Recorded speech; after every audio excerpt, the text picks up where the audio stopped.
I recently shared a video of a clubmate grabbing my sword the whole time, and I got so many comments telling me, "That's dumb. That's dangerous. You'd hurt your hand if those swords were sharp." And you know what? Fabris would agree with you. But we'll get to that later. Let's first get this out of the way. Yes, half-swording existed.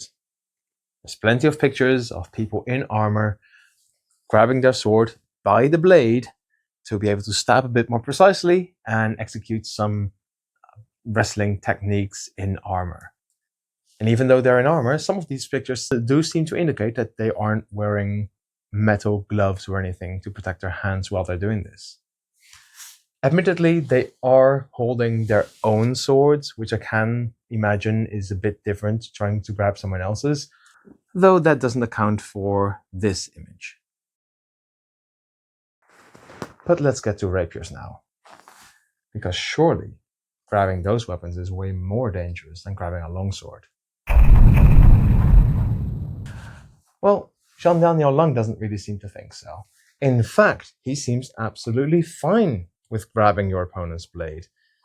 He actually does that quite a bit to set up thrusts, or disarms, or more disarms, or even this one where he's stabbing his opponent with his opponent's own blade. Also, I'm sure there's plenty of destreza sources that talk about grabbing your opponent's blade or hilt or sword arm, but I am not familiar at all with destreza. Lo siento. Now, what does Fabris think of this? Well, when talking about parrying with the left hand, he says, "Such defense could more appropriately be called sword and glove rather than sword alone, because those same fences not only parry with the hand, but also grasp the opponent's sword and hold it fast." He then says that this probably wouldn't work with a sharp sword, likely because you'd cut yourself.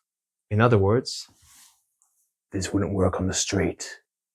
Besides this, he also just thinks it's bad. After this bit, he actually gives a heap of advice of how to deal with people who grab your sword. And most of this is just keep your point out of reach of their grabby mitts and just not so far that you cannot straighten it back into them as they come forward. Alternatively, a hand is just as susceptible to feints as a sword is. However, the fact that he gives advice on how to deal with people like this does mean that people did this. So should you grab your opponent's sword? Well, regardless of whether it's good or bad, or dumb or smart, at the very least, you can make the argument that it's historical. Yeah? Pretty historical. You are also historical.